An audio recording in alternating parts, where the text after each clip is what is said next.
This is Sherilan Wells doing her informative and training speech. And this is my audience.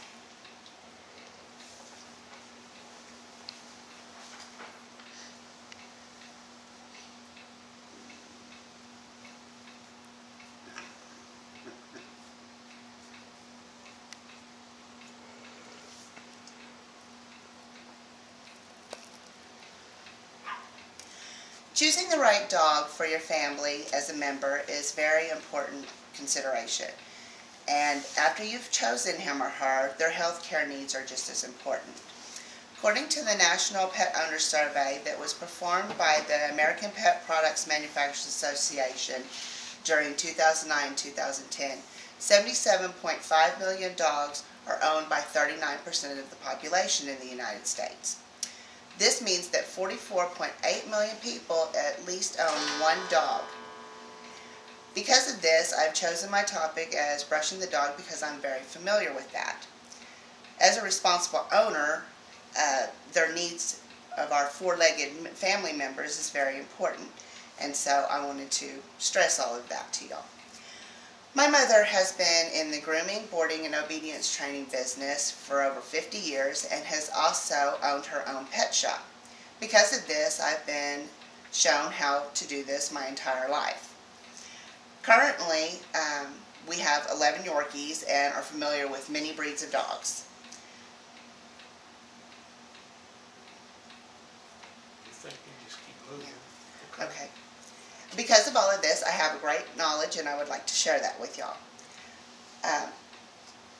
When you go to choose your equipment to properly brush your dog, you walk into a pet store and there's a wide array of combs and brushes to choose from.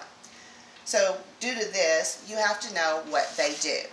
In our business, we're more limited to poodles and Yorkies, so we have chosen our particular equipment. The first is a thick wired slicker brush, and that is for dogs that are very tangled and matted and don't get as much care. So that isn't one that we use very often because most of these dogs are groomed on a regular basis. Here in our household we use a finer bristle brush, and that takes care of minor tangles, and it helps remove the unwanted and dead hair that is really being accumulated this time of year because it's starting to get warmer. It's very important that you get that off of the dog.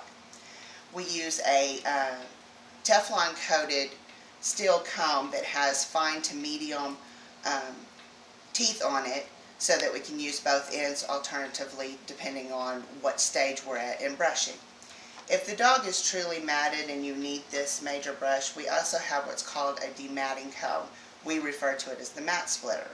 And this helps when you have a dog that has long hair and they've got a big mat that is just not going to come out with the brush. We stick it in there and we cut it so it separates. Then you come back with the brush. This saves the length of hair. You don't have to cut it out and wait for that to grow back. So I think we're ready to start brushing our dog.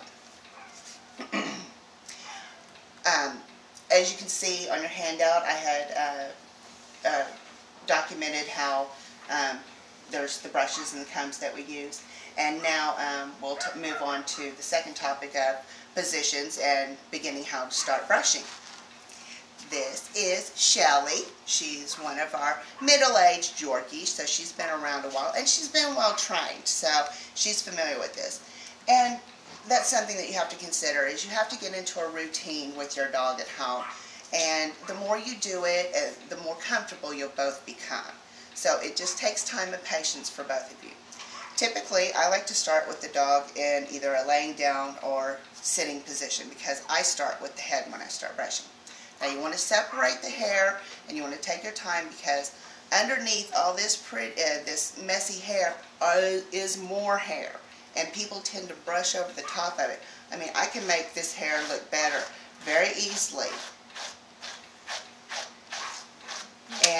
And you won't realize what all is underneath. And that's typically what many people do, is they tend to brush over the top. So see, now she looks all pretty on this side. But truly, you can't get anywhere. You've not gotten to the skin, so you need to really be effective in separating the hair. Good girl, and reassure your dog. This can be a good time. This can be a bonding time. Okay, so now I'm going to start brushing. You want to take your time. You don't want to stress the dog out. You want to be nice and easy. Yeah, that's a good girl. Let's see, we're getting to the skin now. You can start seeing the skin, and make sure that you don't have any mats left. And so you do a section, and you just keep progressing. See how I'm holding the hair tightly, and I'm just progressively moving down the head of the dog. And you want to be careful. And it may look like I'm being quite aggressive, but I'm just sectioning a little more hair. It is not painful. I can see the skin so that I know I'm getting all the way down. If you leave dead and unwanted hair against a dog's skin, you're going to get a dog that is uncomfortable. They're not going to be able to maintain their body temperature properly due to the fact that they've got all this unwanted dead hair underneath. Another thing that you want to take into consideration is as you progress through the dog, you need to clean your brush so that you're getting the full potential of the brush, because she's probably going to lose quite a bit of hair. She hasn't been brushed recently. So now I'm going back and I'm using the big end of the comb to see how I'm doing. And see, clean. So we continue to move on. And you just keep progressing down the dog. Alright. Now we're going to go back and set her up. There you go. Good girl. Good girl. And I'm going to pull all this hair up and hold it so that I'm working my way down. Yeah, good girl. Another reason that you want to pay really good attention to proper brushing and sectioning the hair and getting all that dead coat out is because it'll be a nesting ground for fleas and ticks. And being in South Texas, we know how that is. It's very hard to fight them. And if you can keep your dog clean, then you don't have that issue as much. Very good, Shelley. You're being a good girl. Yeah. Oh, see, I found one by using the comb. There we go. When you have dogs that live outside or they go in and out, you can also have a lot of debris that builds up. Right now the oak trees are blooming, and so we have a lot of debris on the ground, and if you don't get that out, it's just going to cling to their body and make them miserable. Okay, I'm going to show you how I'm going to lay her down. See how nice that was, and she's doing just fine. So I'm going to rotate her. I'm going to show you how I'm going to brush a leg. So, start up here. You're a good girl. And I just start sectioning that hair again. So I pulled most of it up here. And I'm just going to keep working my way through. So you can do this with her sitting up or laying down. It's much more comfortable with the dog. She's close to me. Her eyes are closed. She's relaxed. She's enjoying this. This is stimulating her coat and her skin so that she's able to bring the oils to the top so that her coat becomes shiny and healthy. Regular brushing does a lot of things, as you can see. Yeah, good girl.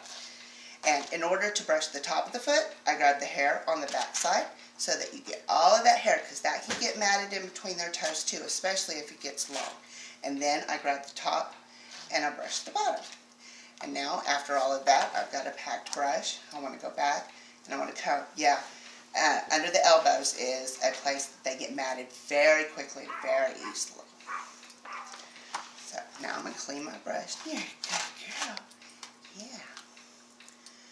So now I'm going to work on her side. It's okay. You're a good girl. Yeah, very good. See, she started to relax after I reassured her. So now I'm going to start sectioning the sides out. And you just keep repeating this process slowly.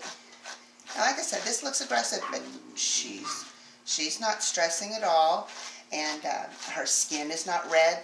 This looks like it hurts, but it is stimulating in it, and it's healthy. It's a good thing. Good. Another thing that we worry about here in South Texas with this tropical climate is that yeast and fungus can grow very easily on their skin because the impactions that they can get against them, it gets moist and then it has trouble drying out, which is a breeding ground for yeast and fungus. I'm going to clean my brush again. And then I'm going to gently roll her over. Good girl. She knew what was happening. She's done this for so many years. Yeah. And then I'm going to start brushing the other side. Yeah, good girl. Yeah. She is brushing out very pretty. You can see how much her hair has changed already in just a very short period of time. All right. Now I have this other leg to do. Fortunately for her sake, she's not a very matted dog because she gets plenty of care. And most of your household pets are going to get regular care. But it's the effectiveness that I wanted to draw attention to. Very good. All right. Yeah, real good. Make sure you get underneath those arms. See, I got a little bit of hair there I had missed. Okay, I'm going to let her get up. Good girl. And I'm going to start and work down her back, which most of it I've gotten from doing her sides already.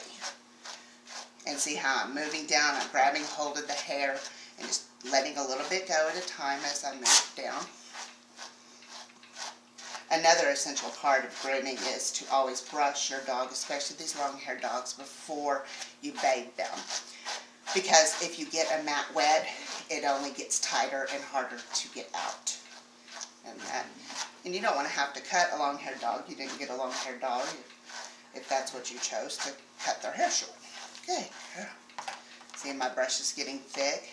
Yeah. Very good. Look at real good. You know. See, if I continued brushing with that, I wouldn't have had I wouldn't have the benefits of the brush as well. Good girl. Good girl.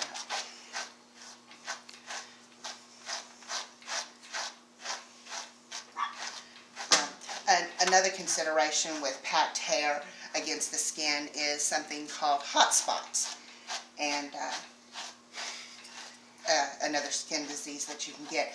Usually it's created from the moisture being held against the skin, and then eczema sets in, and it can cause, you know, ugly sores that resemble, it's okay,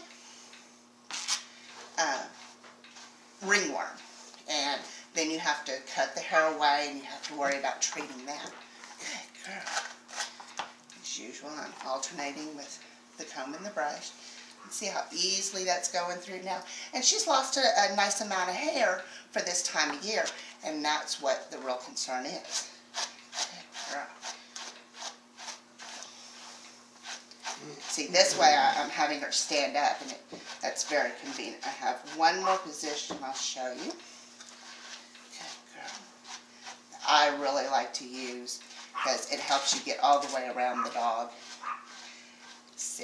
We're through brushing and separating, getting all the mats and all the tangles gone. Now I'm going to clean my brush and I'm going to smooth her coat back out the way it normally lays. Yeah, good girl. So now I'm going to brush the back of her legs. And then I'm going to turn her around and see how cooperative she is. And your dog can get that way too. It just takes time. So now I'm going to stand her up. This is the standing position that is listed on my handout as the third position that I use. And see how I can reach all the way around the dog. I can get inside the legs where it also gets matted very easily. And you can switch hands. I'm just gently holding her front feet, keeping her stable. And see how comfortable she is with it? Has no concerns. Good girl. Look how beautiful her hair looks. It's all shiny. And she needs a bath. And this is what I was preparing her for. Right. Right, Shelly. You did an excellent job.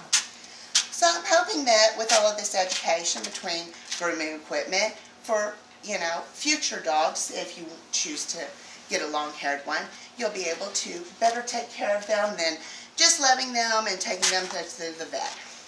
And here's my finished product. Thank y'all very much for your time. 14 and a half, right dead